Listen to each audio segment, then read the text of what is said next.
Siemano. Cześć, Bartek z tej strony, kanał Coffee Doctor. Witam, kolejny bez dubli, chyba to będzie bez dubli. Zawsze decyzja zapada w trakcie filmu. Nivona, ale czy nie wydaje wam się podobna do Siemensa Surpresso, Bosch Benvenuto B20? Jeśli tak, to słusznie. Słuchajcie, te ekspresy kiedyś, nadal nie zgłębiłem tematu, były bardzo podobne. No i tu mamy, podejrzewam, staruszka, ale to się dowiemy przy rozkręcaniu. Na przegląd. On działa, ale jak działa, to zaraz usłyszycie. Pstryczek z tyłu. Niech on się włącza. A, jeszcze trzeba pstryczek z przodu. Te przyciski już ledwo chodzą. Matko, chyba to słyszycie, nie? Podgląd w oknie. Jeszcze sobie tu tylko trzasnę podgląda. Bo oczywiście nieprzygotowany do nagrywania, norma. Dobra. Co prawda nie sprawdzałem młynka, ale słyszeliście, jak on ruszył. Podłóżmy coś. A zobaczmy, czy poleci woda. Leci. No ale ten dźwięk. Zróbmy kawę. Ma 3 ziarenka. No to jedziemy z gościem.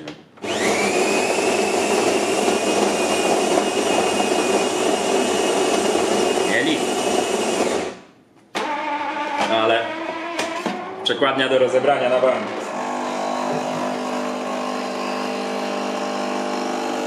Będzie co z tego?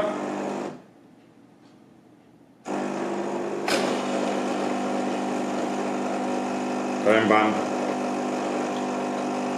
pielęgnujcie takie ekspresy. Może nie jest najpiękniejszy, może archaicznie wygląda, ale może trzeba go wyczyścić, może trzeba go nasmarować.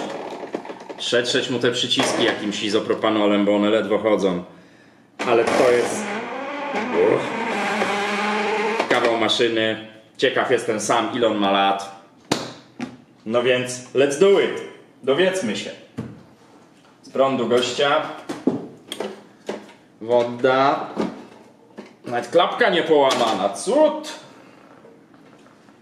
Na coś mi tu fruwa. No ciepło się zrobiło, robactwo. Dobra, nie będę ściągał zegarka. Może się nie rozpierniczy. Poza kadr. Boczek na boczek. Pan boczek. Zaparzacz. No i też widać, że jest zadbany ten ekspres. Słuchajcie, no zobaczcie. Tak wygląda zaparzacz w staruszku.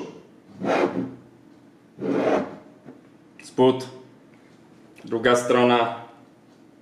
No jest lekko brudny, ale to ja w 2-latkach widziałem większą rzeźnię. Słuchajcie. Nie ma się co rozwodzić nad tematem. To trzeba brać wkrętarę, brać kubeczek i kręcić gnoja. Zwłaszcza jak będziemy brać w dobrą stronę, to będzie diametralna różnica. Zbliźniaczy model z modelem Siemens Surpresso, który był na kanale, z modelem Bosch Benvenuto, który chyba też był na kanale. No jak nie, to wpiszcie sobie w Google, no zobaczycie, że to... I to są ekspresy, które ja wszystkim moim klientom polecam naprawiać, a jak chcą, mówią, że zastanawiają się, czy ich nie wyrzucić, to ja mówię, tu proszę mi pod drzwiami wyrzucić. Bo jeśli tylko nie zależy wam na jakimś nowoczesnym designie, no bo wiadomo, ten ekspres ma naście lat na pewno, to on robi taką dobrą kawę. Zresztą, no wiecie, no sam zaparzacz, zobaczcie, jakie są te teraz nowe zaparzacze, jaka to jest krowa. To jest na cały ekspres, zobaczcie. On jest kurna właściwie wielkości tego ekspresu.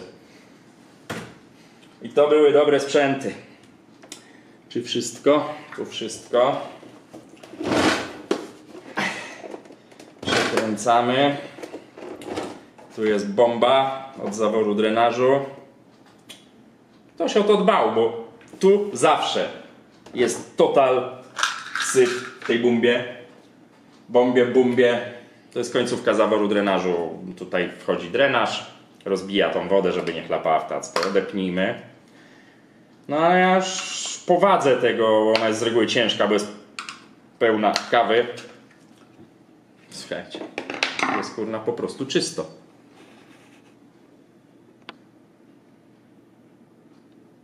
Druga połówka wygląda identycznie, już nie będę wam teraz pokazywał. Może jeszcze zajrzyjmy do wylewki, o ile w ogóle wiem, jak ją rozebrać. Może wiem, może nie wiem. Wygląda, że tak. Takiego ekspresu to jeszcze chyba nawet nie robiłem, powiem wam. Znaczy w sensie Nivony, bo tak jak mówię, no to jest bliźniak Siemensa. Tu mamy 2 wkręty. I tu nie było kombinacji jakichś. Wszystko jest, widzicie. Ściągacie osłonkę. Wyjeżdża wylewka. No proszę cię, wykręć się. Ona jest tu na wężyku. Wężyk sam się ściągnął. I ta wylewka, trochę syfków nie jest, ale czuję, że nie jest też ciężka. Tu macie mechanizm ten, który trzyma tą wylewkę na miejscu. Poproszę o ostrość. W takim sensie, że tu są blaszki na magnesach. Nie chcę tego teraz ściągać, bo to nie ma sensu. Te magnesy dociskają te blaszki, ona po prostu sama się nie opuszcza. W nauce dziewczyna. No dobra, słuchajcie, jeszcze musimy tutaj tą wkręciuchę wykręcić. Chociaż ja nigdy nie mam pewności, czy to jest konieczne, żeby zdjąć bok, ale jak mam coś wyrwać, to może lepiej wykręcę. No i co? I teraz ściągamy górę. Tylko ja tu nasypałem kawy, ale tej kawy już tu prawie nie ma. To już jak w Siemensach, w Nivonach. Podważamy to samo. Tu ja oczywiście teraz nic nie widzę. Tu mamy klapkę. O, i ta klapka jest złamana? Nie. I teraz idziemy na drugą stronę. Tu mamy zapadkę. To już nam jeszcze tutaj wskoczyła z powrotem. To już nam powinno tutaj wyjść. A czy wyjdzie? To się zaraz okaże. A oczywiście górne wkręty, o których zawsze w Siemensach zapominam i tu również. Czyli te 2 gałgany. Zawsze 100 na 100 o nich zapominam. A to dlatego, że więcej robię Nivony nowoczesnej. Słuchajcie, i w nowoczesnej Nivonie nie ma tutaj tych śrubek od góry. I jak już mi się zakoduje we łbie Nivona, no to przecież tu nie ma śrubek, a są. A one tu są! Czy gdzieś jeszcze jest zatrzask? Tu wskoczył z powrotem. Przewód, widzicie? Zawsze jak ściągacie górę, nie znacie ekspresu. Nawet jak znacie, to warto uważać, żeby czegoś nie urwać. Możecie zapomnieć. I czapura. A niech tu leży. Zrobiłem sobie tu miejsce, to niech leży. Czapura zdjęta. Z tyłu mamy wszystkie wkręty wykręcone. Coś mi tu wibruje, niech wibruje. To się wyciąga. Tu trzeba rozdziawić japę. To wszystko, pamiętajcie, jest teraz posklejane. No ten ekspres ma swoje lata. Stanę sobie. Tak, ja mam wrażenie, jakbym czegoś nie odkręcił, no ale wszystko odkręciłem. Czy ty idziesz do góry? Nie, ty... Ała! Ciepła grzałka, uważajcie. Czy ty się tu gdzieś jeszcze trzymasz? Nie. Czyli trzeba go rozkleić. O. Po prostu energicznym ruchem. Trzeba go rozmontować. I tutaj oczywiście wężyk wody trzeba ściągnąć. To wszystko tutaj idzie ciężko, no bo ma swoje lata chłop. A to damy tu na bok, żeby nie kopnąć. Tu już z daleka. No konstrukcja jest identyko, słuchajcie. Identyko jak w Siemensie. Jak sobie spojrzycie, robiłem taką renowację Siemensa. Też chyba to był materiał bez dubli, nie pamiętam. To tu się nic, tu jest identycznie. Wężyki, przepływomierz, grzała, trójnik, zawór zwrotny, w środku drenaż, który musimy wykręcić, bo słyszeliście, jak to chodzi. Ale tu drenażu nie będziemy wymieniać. Znaczy ja zaraz jak dotrzemy do przekładni, rozkręcę ją, to zrobię pauzę, zadzwonię do klienta, zapytam, czy chce ten drenaż wymieniać, czy nie, bo może jeśli ten ekspres ma posłużyć następne x lat, to może warto, tak na zaś, bo on działa, zrobił kawę bez problemu. Te drenaże kiedyś, nie wiem z czego to wynika, nie padały tak szybko, a teraz wiem od klientów, że ostatnio miałem klientkę, która mówi, że po zakupie ekspresu po tygodniu przestał robić kawę do filiżanki, tylko walił do tacy i się okazało, że jest drenaż walnięty po tygodniu od zakupu.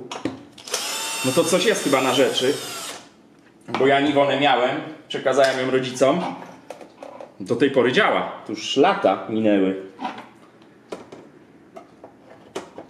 więc no coś się dzieje.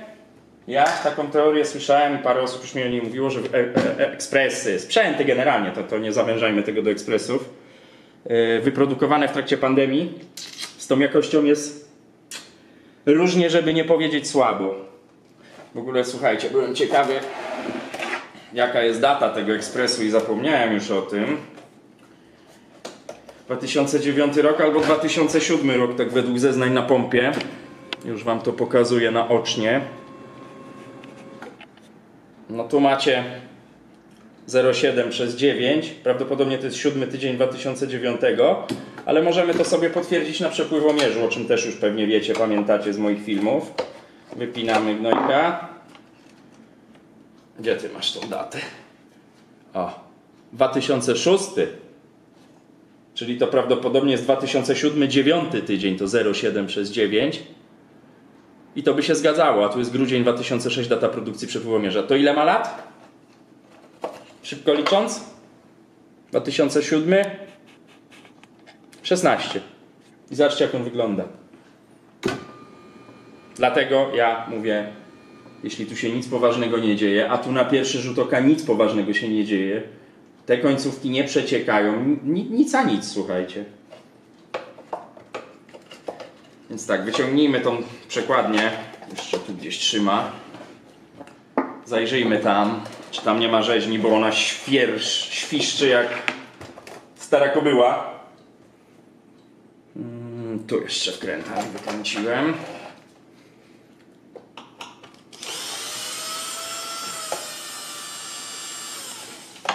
No chodź do wujka.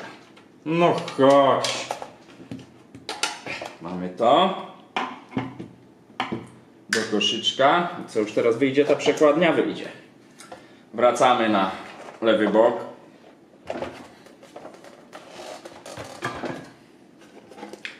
Wracamy na lewy bok. To trzeba stąd wydobyć. Tu nam ciągnie za kabel. O, kółko słychać było, spadło. No, wygląda jak wygląda. Słuchajcie, tyle lat. Wygląda nieźle.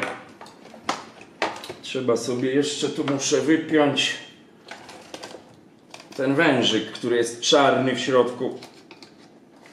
Powiem wam tak, teraz już nie ma ekspresów, które będą tyle lat działały. Przynajmniej jeśli nie będzie trzeba co 3 lata połowę ekspresu wymieniać, bo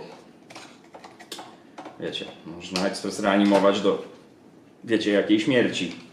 Tylko pytanie, ile w niego zainwestujemy. Pętleczka wyjęta, wężyk wyjęty.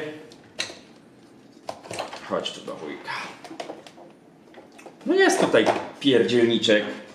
Zobaczcie. No ale po tylu latach to się po prostu nawet kurzu nazbierało. No kawy również też, jak widzicie. Tutaj. Ale to w 3-4-letniej Niwonie nowoczesnej wygląda zdecydowanie gorzej niż tu. Trzeba to wszystko umyć. Ale dobierzmy się do przekładni. Rozbierzmy ją. Na razie drenażu nie ruszam. Oczywiście go będę mył, jeśli klient się nie zdecyduje na wymianę. Ale na razie zajrzyjmy to. Zapinki. Tu gdzieś jeszcze dwie. Uważajcie z tymi zapinkami, one są dosyć delikatne. To można palcem, można też śrubokrętem. Bezpiecznie jest palcem. O. Ta ostatnia nam powinna ładnie zejść sama. O. To są te zapinki, uważajcie na nie, bo to naprawdę Bardzo delikatna rzecz. No jasne, można to potem przykleić, złapać, ale jak są całe, to niech w takowym stanie pozostaną. Przekładnia, kółko, które mi zaraz stąd wyfrunie. No tu na bank ciężko siedzi, bo tyle lat.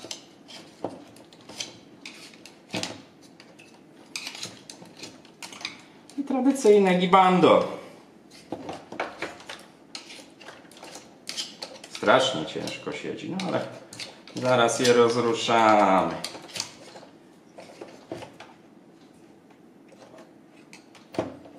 Myślałem, że tu jakiś robal siedzi. Już zaczyna iść. Tam leży. Pójdę po nie później. Nie jest ono w tej chwili istotne. No i wykręcamy 3 wkręty. Jeden wkręt przekładni. Przybliżę Was, bo nie widzicie aż tak dobrze. Drugi wkręt przekładni. Raczej to będzie konwencja bez dubli, bo taki ekspres, co prawda Siemens już był. Na spokojnie go tu rozbierzemy. I słuchajcie, jak znajdziecie gdzieś w odmętach, piwnicy, magazynku taki ekspres, nie wywalajcie go do śmieci, bo tu może nie jest taka naprawa tania, jak zrobimy to kompleksowo z wymianą wszystkich uszczelek, z wymianą zaworu drenażu, ale ten ekspres posłuży, on odda te pieniądze w bardzo dobrej kawie, a kawę robi zacną. Dobra, słuchajcie, wyciągnijmy tą przekładnię. To wszystko będzie do mycia. Zębatki. Trochę oddalę, żeby było więcej widać. Zębatki. Bolczyki. No i tu jest problem właśnie. To ten dźwięk, który słyszeliśmy przy uruchamianiu. Ja jeszcze wyjmę silnik. Pozabieram te kulki, które... Pinceta się przyda, pinceta. Kuleczki gdzieś na bok, one są ważne. I druga. To stoi kurwa dęba dębowego. I to wydaje taki dźwięk, jaki słyszeliście. No bo tam się zatarło już w tym otworze ten tłok, który tu jest prowadnicą zaparzacza. Trzeba go stąd delikatnie, rzecz ujmując, wystukać. O. Tu, w tym właśnie miejscu, wchodząc tu, się to wszystko zatarło, bo tu wlazła kawa. I teraz zobaczmy tak, oczywiście to będę dokładnie mył, ale dziabnijmy go tu trochę odtłuszczaczem. Weźmy sobie ręcznik, też odtłuszczacz i wytrzyjmy też tutaj ten otwór w środku. Postaw ludziom przed nosem. Ok, od spodu też. Chcę tu eksperyment zrobić naukowy. I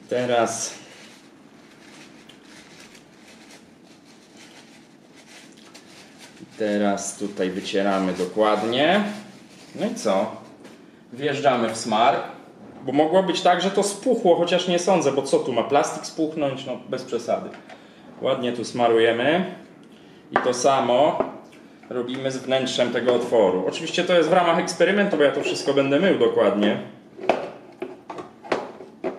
No ale zobaczmy, czy to już coś dało. Wkładam ten szpień tutaj. Widzicie? Mogę kręcić palcami, a nie mogłem tego nawet gibnąć. To jeszcze oczywiście jak wyczyścimy, będzie jeszcze lepiej chodziło. Ale jest nadzieja zregenerować tą przekładnię. Więc co, słuchajcie. Ponieważ to i tak idzie do mycia, idę to wszystko umyć. Złapiesz ty ostrość mi? Bądź miłym aparatem. To wszystko idzie do mycia. Co do drenażu zaraz piszę do klienta. To wszystko trzeba umyć, a to będę mył z wami. Natomiast to idę wrzucić, niech się moczy i dzwonię do klienta. No i co? I za chwilę wracam. Jestem, słuchajcie. Trochę to trwało. Klient zdecydował, że wymieniamy ten zawór drenażu, więc jest tutaj, czeka na swoją kolej, sprężynka gdzieś tam leży. W tak zwanym międzyczasie wszystko pomyłem. Wylewka, czpień, zębatka, druga zębatka. To było czyste, ale i tak zostało umyte. Kółko, no, wygląda, prawda? Troszkę lepiej. Ono się już nie domyje, wiadomo, bo ono się odbarwiło od kawy przez tyle lat. Bolczyki. I od razu umyłem zaparzacz. Jeszcze w nim nie rozkręcałem tutaj głowicy. Chociaż tutaj tą uszczelkę chyba ktoś wymieniał, ale i tak ją oczywiście wymienimy. No ale dobra, zaparzacz rzecz wtórna na razie, bo mamy to wszystko rozebrać. Mamy wyciągnąć zawór drenażu. Więc słuchajcie. Czyli taki remont. Klient zdecydował się już profilaktycznie ten zawór drenażu wymienić. Żeby nie było niespodzianek, żeby ten ekspres służył. Bardzo słuszna decyzja moim zdaniem. Więc mam nadzieję, że nie zrobię sobie teraz dziury w palcu. Wyciągamy sprężynkę. Mamy to. Zawór w dół. Nie jest to wygodne, ale damy radę, słuchajcie. Zawór w dół, zawór wyłazi. No, nie wygląda on już za zdrowo, spójrzcie. Ale działa. Teraz ciężko, żeby tyle czasu działał zawór drenażu w Niwonie nowej. Tu też czarno, moce piekielne, to jest śmieć. Tylko tak dla porównania. Jest różnica, nie? Czekajcie, bo mi tu coś dzwoni w głośnikach. Więc ja te głośniki wyłączę, bo wy nie powinniście tego słyszeć, bo i po co. No i co, jedziemy trochę niżej, bo ja muszę mieć tu jako taki dostęp. Trzeba to wszystko umyć. Osłaniam tutaj elektronikę i silnik, żeby tam nie nachlapać. Rozmaka. Ryzmaka, rozmięka, nie rozmaka. Tu sobie niech też już mięknie.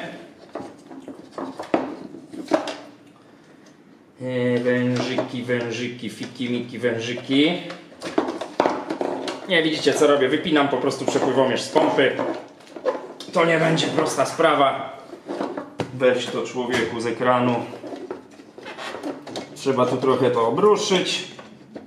Wziąć sobie trochę szerszy śrubokręt i ściągamy. Albo wiecie co, te wężyki to już zrobię na końcu. To jest rzecz wtórna, nie będę się teraz z tym pierniczył, bo to będzie trwało. Nie chcę też, żeby ten film, wiecie, kurna, trwał 5 godzin. Przepływomierz, rozpinanka. Średnia krajowa w przepływomierzu, no ale oczywiście wyczyścimy. Teraz ten bałagan to posprzątajmy trochę. Z przepływomierza woda wypłynęła, niech sobie to tu leży.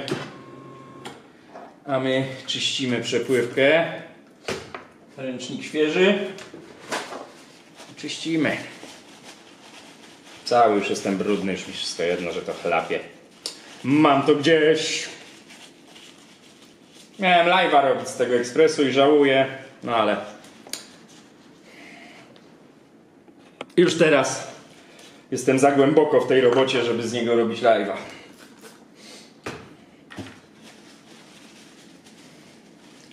Właśnie problem polega na tym, ja te wężyki wymienię, tylko słuchajcie, został mi taki kawałek wężyka, wszystko się sypie, ale on jest za cienki, on się załamuje. Kurna, jakieś takie dziadostwo zamówiłem. No, mógłbym teoretycznie wykorzystać ten, ale słuchajcie, no szkoda zbrojonego, bo widzicie, on jest zbrojony. Szkoda zbrojonego wężyka tutaj do pompy podłączać. No, on trochę jest droższy niż zwykły silikonowy wężyk, więc nie mam tych wężyków. To wymienię. Nagrywam to w piątek. Już dzisiaj klient i tak tego nie odbierze. Zamówię sobie, na wtorek mi przyjdą części, bo zawsze tak zamawiam, żeby mi we wtorek przychodziły. Więc sobie na spokojnie te wężyki wymienię, bo no to jest słaby. Bo on gdziekolwiek, zobaczcie, nawet nie trzeba bardzo się męczyć. O. I taka akcja powoduje, że woda nie będzie płynąć, więc no chcę tego uniknąć, więc nie będziemy tu tego robić, ale to kosmetyka. test krymciołki.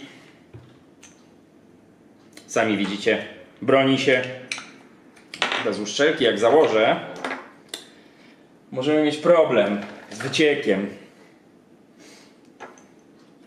Dużo tej pracy, takiej jak widzicie, zwłaszcza na tych bez cięć, bez dubli materiałach, jest powtarzalne, jest bardzo powtarzalne, no bo przepływomierze, pompy, to wszystko jest, wiecie, no zasada działania tych ekspresów, tutaj nie wymyślono już koła dawno, na nowo.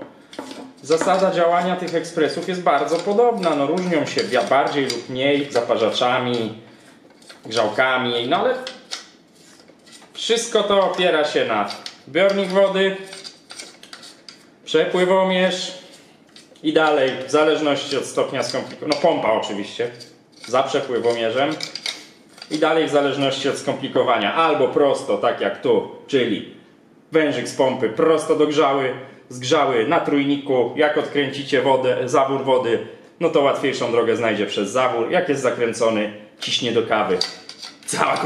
Cała konstrukcja i cała filozofia działania tego ekspresu. Więc wiecie, no.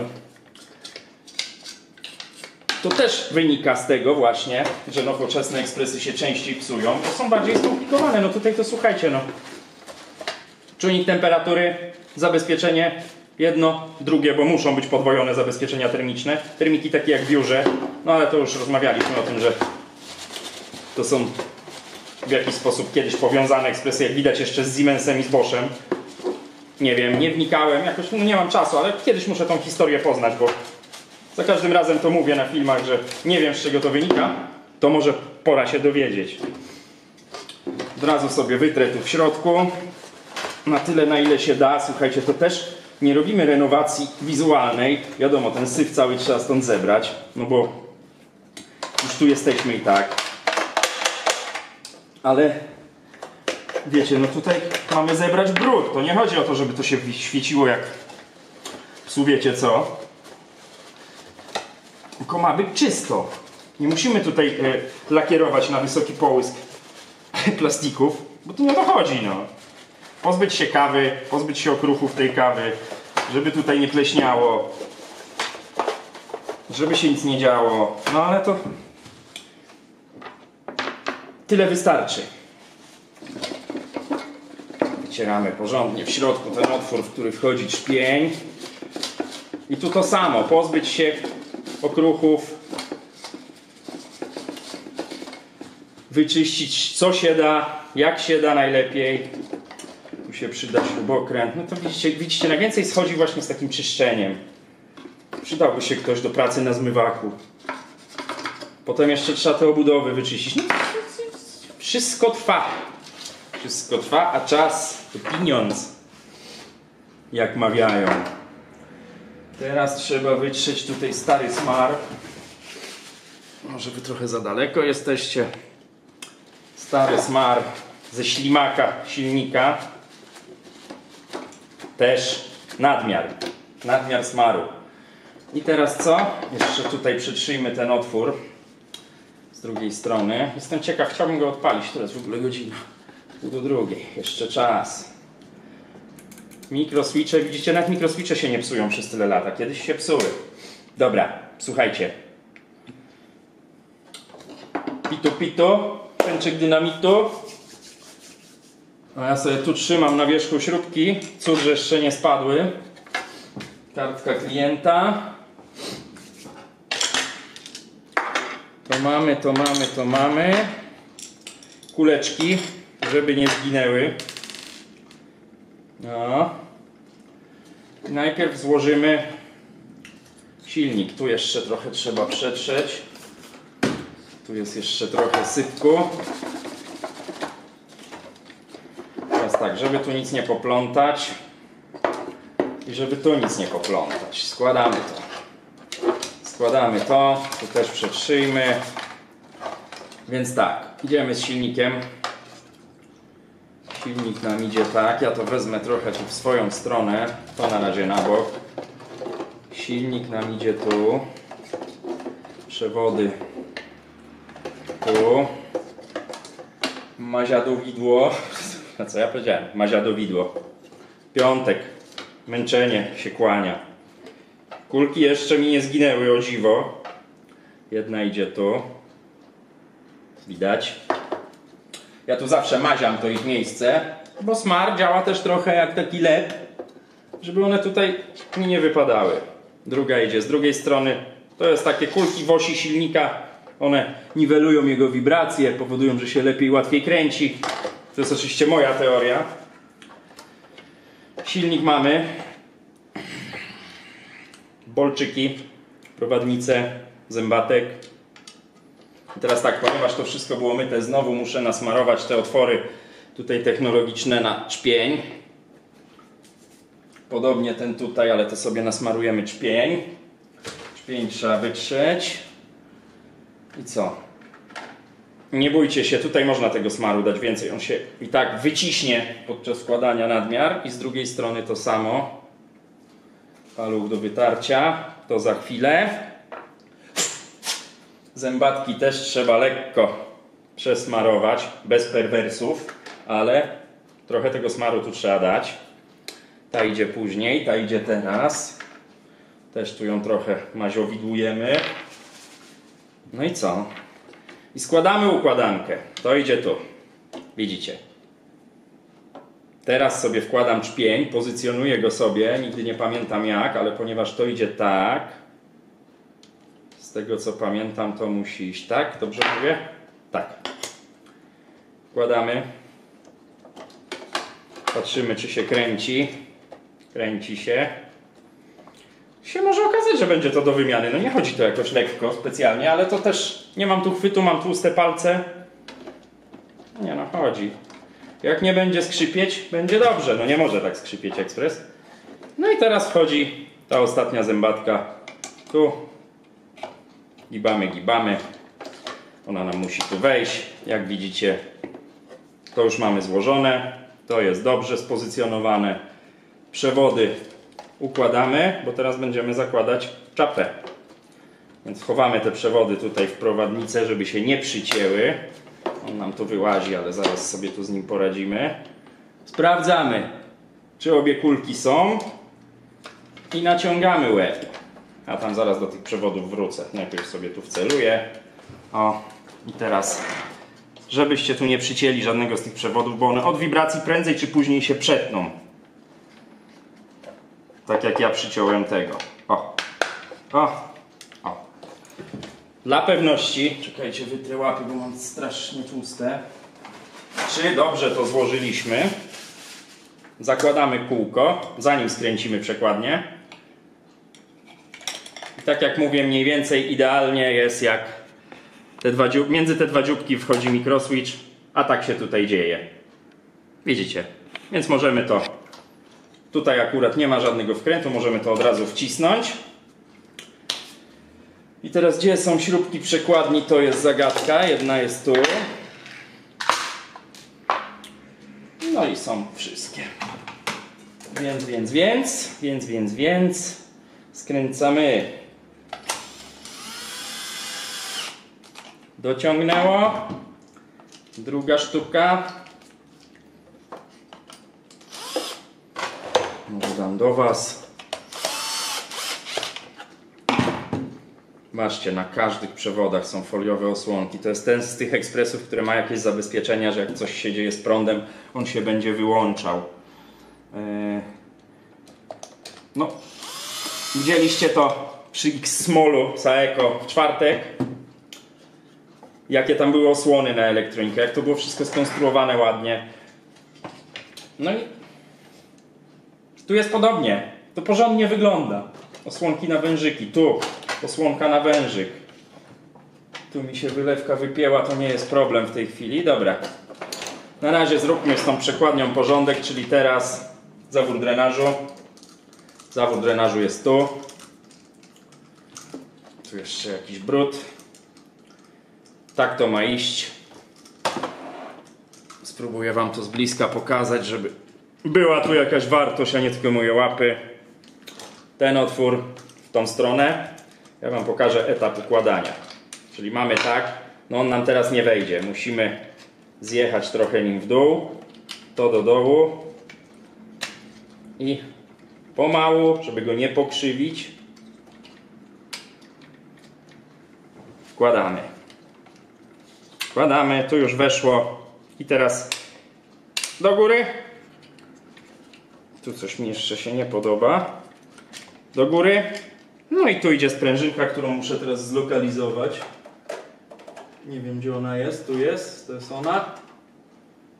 Czy to jest jakaś za krótka? To nie jest sprężynka. O! To jest jakaś, którą ciąłem. Mamy sprężynę. No ja to się nauczyłem wkładać tutaj paluchem. Tak. Tak. Nie zapomnijcie o tej sprężynce. Powiedział, że się nauczył wkładać paluchem i włożyć nie może. Co za dzięciu. O. I cała filozofia. Przekładnię mamy złożoną. Nic tu, sprawdźcie, się nie wypięło. Przewody nie przycięte. To włóżmy ją od razu na miejsce. Nie musimy nawet jej od razu skręcać. To się przy oczach, no panie. Włóżmy ją na miejsce. Też wam może pokażę, jak się to pozycjonuje. Macie tu przekładnię. Tu Patryk pewnie rozjaśni.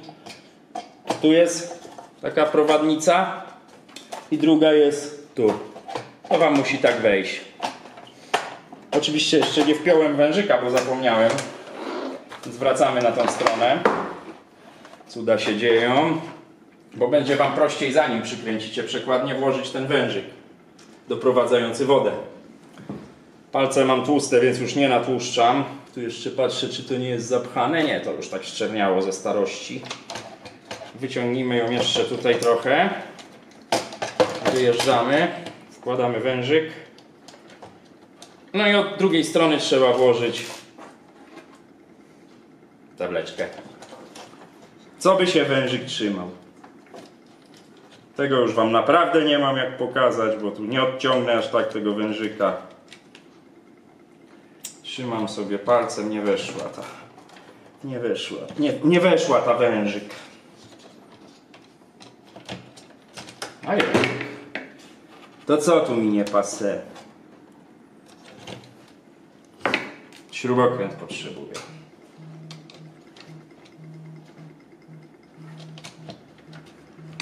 Czekajcie, dzwoni mi telefon, a to ważne, więc muszę odebrać. Tnie się? Coś tam się tnie, słuchajcie, obecnie wyrabia, nieważne. Wkładamy ten wężyk, bo już za długo się z nim bawię. Telefon odebrany. Co tu nie pasuje, chłopie? Może jednak nie miałem aż tak tłustego palca, jak sądziłem. To teraz już mam. O, ała, to ta dziura z czwartku. Nie, z soboty. Haratnąłem się. Co zrobisz? Zawleczka włożona. Przekładnia na miejsce. Trochę przyspieszam, słuchajcie, bo muszę o 3:00 stąd wyjść, a jest 2:00. A chciałbym to nagrać. Ja myślę, że przyłapmy tą przekładnię od razu. Żeby nam się tutaj nie trzepała na wszystkie strony. Jakie to były śrubki? Czarne czy srebrne? Czy jakie? Bo nie pamiętam. Chyba srebrne, nie? Na pewno. Już pamiętam. No to słuchajcie, robota wtórna. Przykręćmy od razu wszystkie. Tu idzie wkręt, idzie. Przykręćmy od razu wszystkie. Jak leci. Co w ogóle myślicie o takich ekspresach? No bo ja na przykład uważam, że one piękne nie są. Daleko im do piękności.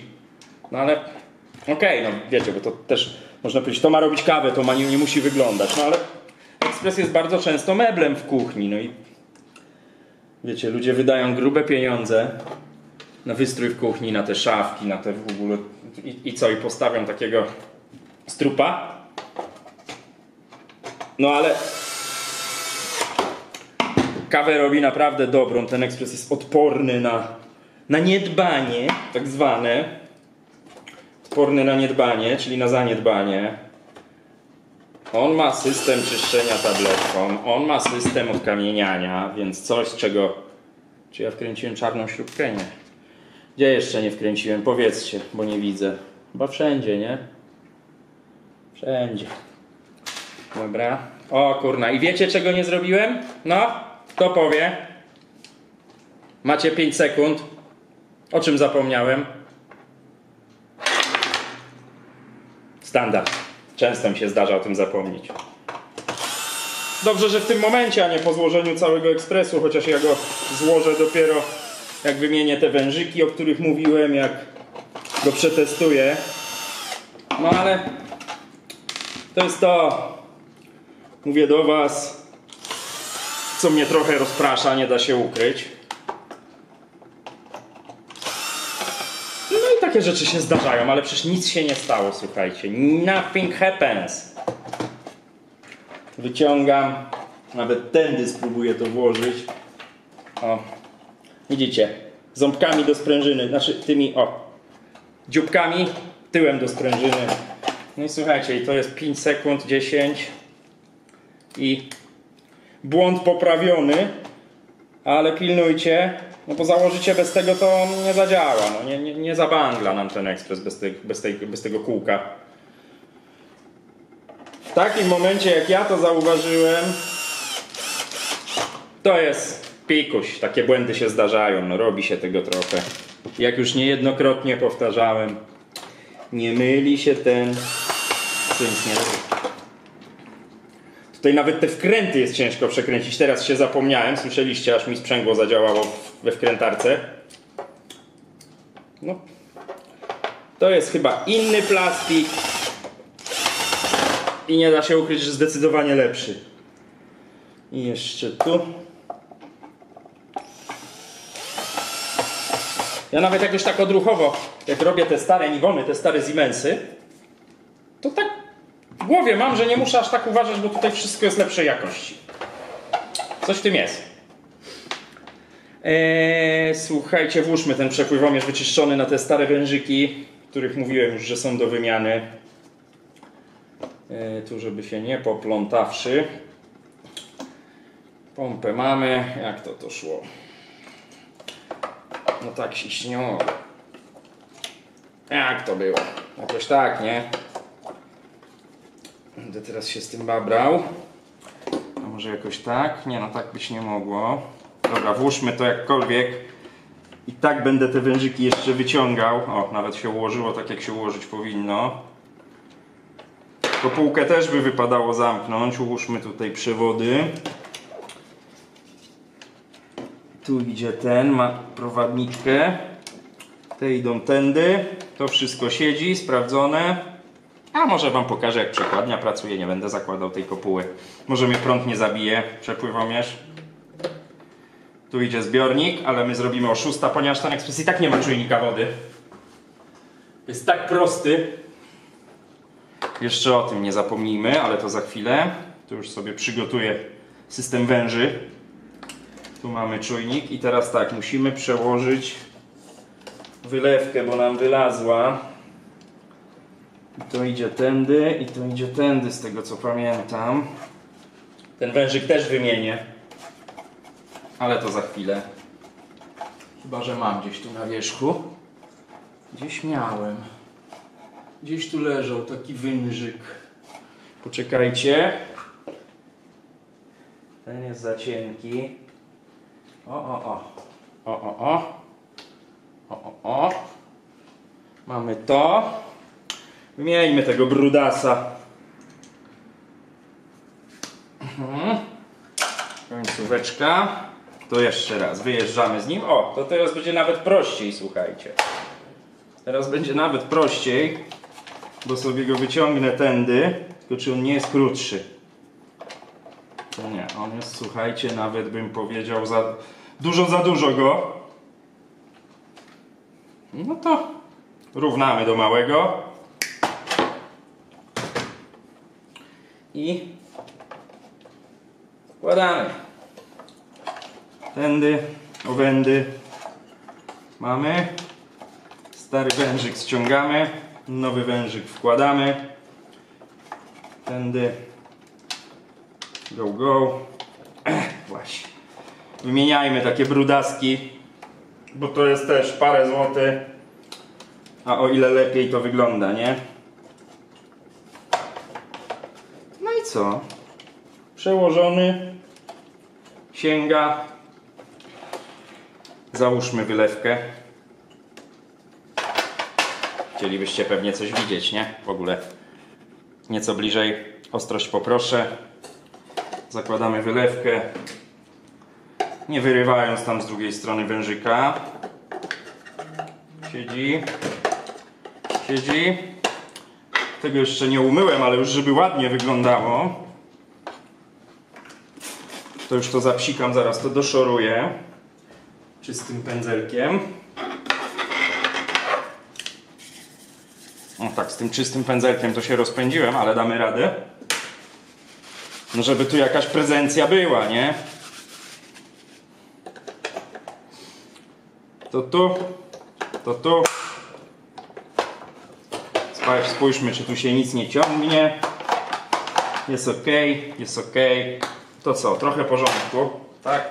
Rozwalę ekspres krętarką. Załóżmy bombę.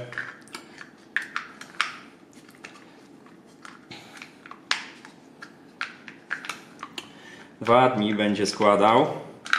Ale da radę. Wierzcie we mnie. Co jest? No dobrze, przecież składam. Hello. Dobra.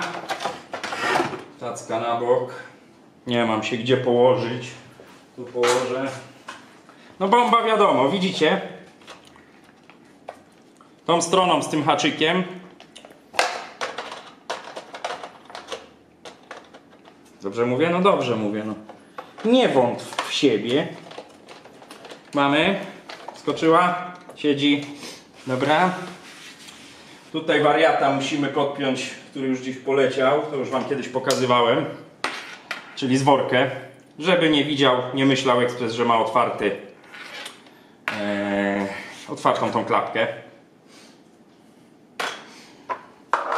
Kręty. Czy ja wszystko przykręciłem? To jest bardzo ważne pytanie. Zaparzacz. Na razie uszczelki nie wymieniam. Chcę go odpalić, zobaczyć, czy chodzi ciszej, bo to o to się rozchodziło. Cały remont to już widzieliście w przypadku Sulfresso. Więc teraz tylko tak zwana ważna rzecz, zanim pójdę po wodę. Sprawdzić, czy wszystko mamy poskręcane. Tu pójdzie woda, wężyki podłączone, to siedzi. Te 3 wkręty mocujące, przekładnie wkręcone. O, na przekładni też jest data, ale nieczytelna. Tu jest wkręt, jest wkręt, jest wkręt, jest wkręt, jest wkręt. Mamy wszystko. Wygrzebię tą kawę tam ze środka. Szpień tutaj też warto posmarować, żeby zaparzacz lżej wchodził. Jak wam w Miwonie, nawet tej nowoczesnej, ciężko wchodzi zaparzacz, smarujcie tutaj smarem. Na razie uszczeleczki smarujemy. Jestem ogromnie ciekawy. Po pierwsze, czy on mi wejdzie, ten zaparzacz, ale jeśli nie, to nie wejdzie. Musimy go włączyć, więc idę po wodę. Zaraz wracam, czekajcie.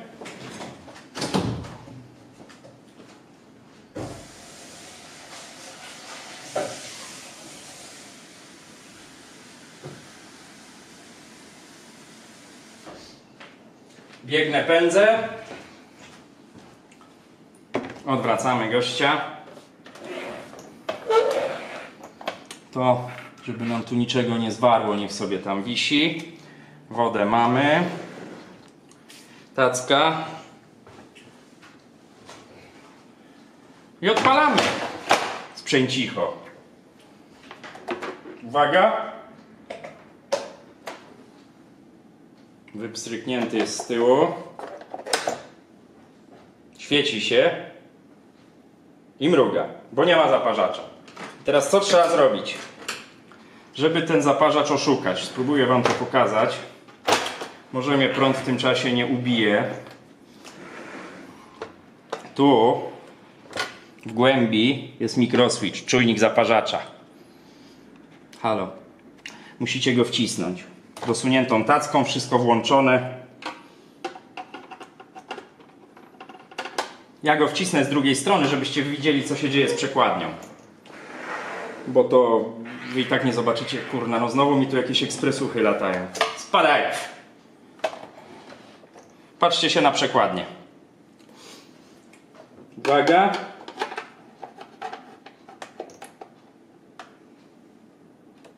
Teraz on świeci, że jest gotowy do odpalenia. I nie działa.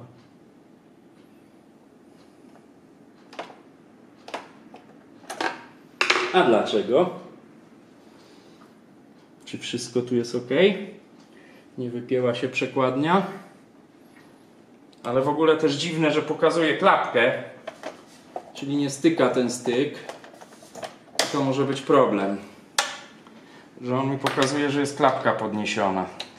Tu jest 230, uważajcie, ja go w tej chwili wyłączyłem, ale musicie na to uważać. Odpalam. Mruga, że nie ma zaparzacza. Nadal mruga, że nie ma zaparzacza.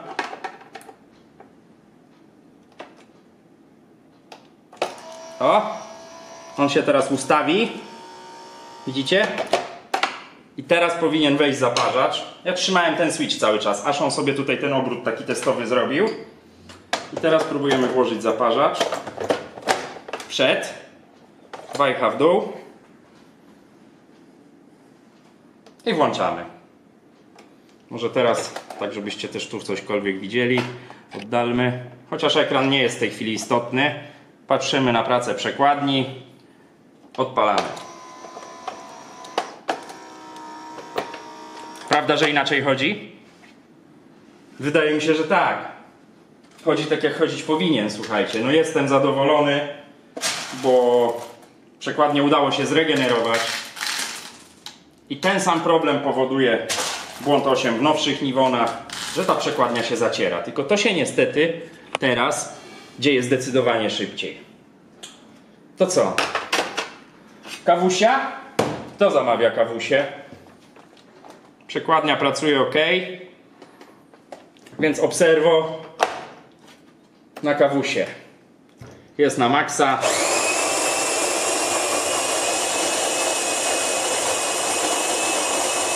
On tu naprawdę tej kawy sypie sporo. Zresztą zaraz zobaczycie, ja bym jeszcze młynek trochę skręcił, ale to za chwilę. Nie pobiera wody? No tak. Dobra, zluzuj. Brak wody. Nie wykrył wody w przepływomierzu, no bo opróżniłem wężyki w przepływomierzu. Trzeba go odpowietrzyć. O, cichnie. Nic się tu nie leje. Nic się nie dzieje. Wszystko ok. Ja bym jeszcze trochę tej wody puścił. Niech on się dobrze odpowietrzy. Dobra. No to podejście numer 2. Teraz już ekspres jest odpowietrzony. I tu zobaczcie, ta konstrukcja się wiele nie zmieniła. Wiadomo, w Nivonie jest teraz zawór ceramiczny, ale w tych Nivonach z manualnym spieniaczem, nawet nowoczesnych, to jest wszystko w miarę podobnie. Jest mniejsza grzałka. Te grzałki też widzicie, tu jest potężna grzałka.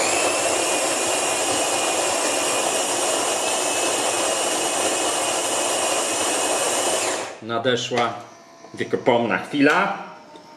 Czy zobaczymy kawę? Ja obstawiam, że zobaczymy. Ale mogę się mylić. Ten pisk to jest pisk z głowicy zaparzacza, to nie jest przekładnia. Już się uspokoił. I teraz zobaczycie, ja już widzę, no po prostu mistrz świata. Spójrzcie na tą kawę. Pierwszy strzał, no pierwszy był fal start. Spójrzcie. Zobaczcie, jak tu się zagina ta krema na wierzchu. Nie wiem, czy mi się uda wam to pokazać. Uda się. Widzicie? No kurna, mistrz świata ta kawa jest. Jeszcze jedną zrobimy, bo jeszcze w młynku jest. I słuchajcie, ile to ja mówiłem, że ten ekspres ma? Czemu ty mi tu gaśniesz? Halo, monitor mi gaśnie. Długo nagrywam. Ile ja mówiłem, że ten ekspres ma? 16 lat? I co? W czwartek próbowałem zawstydzić Saeco.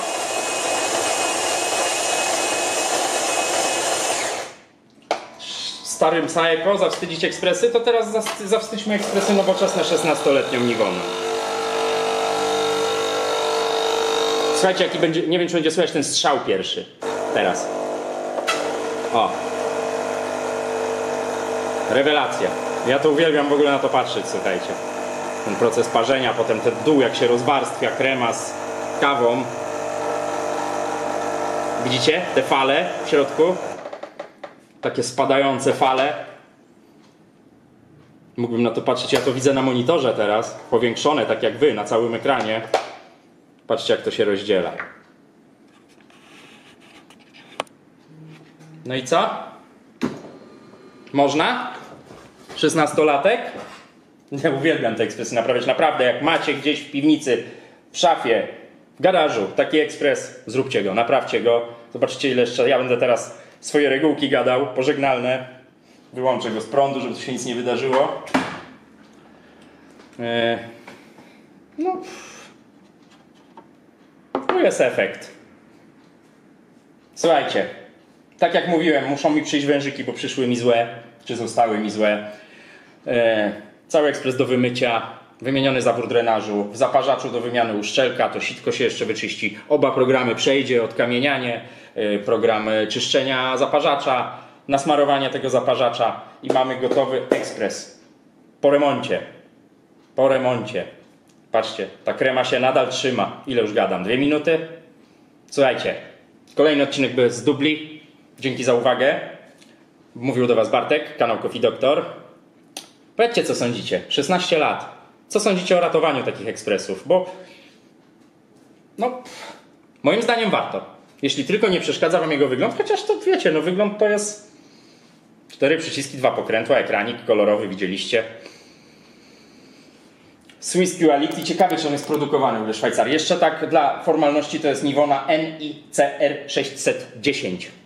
To jeszcze raz. Napiszcie co sądzicie, dajcie łapę w górę, dajcie łapę w dół. Ja obstawiam, że ten ekspres jeszcze pochodzi parę lat ładnych. Zasubskrybujcie kanał, napiszcie komentarz.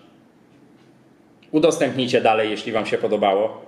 No i tyle. Pozdrawiam. Bartek, kanał Coffee Doctor. Smacznego espresso, smacznej kawusi, miłego popołudnia. Trzymajcie się. Cześć.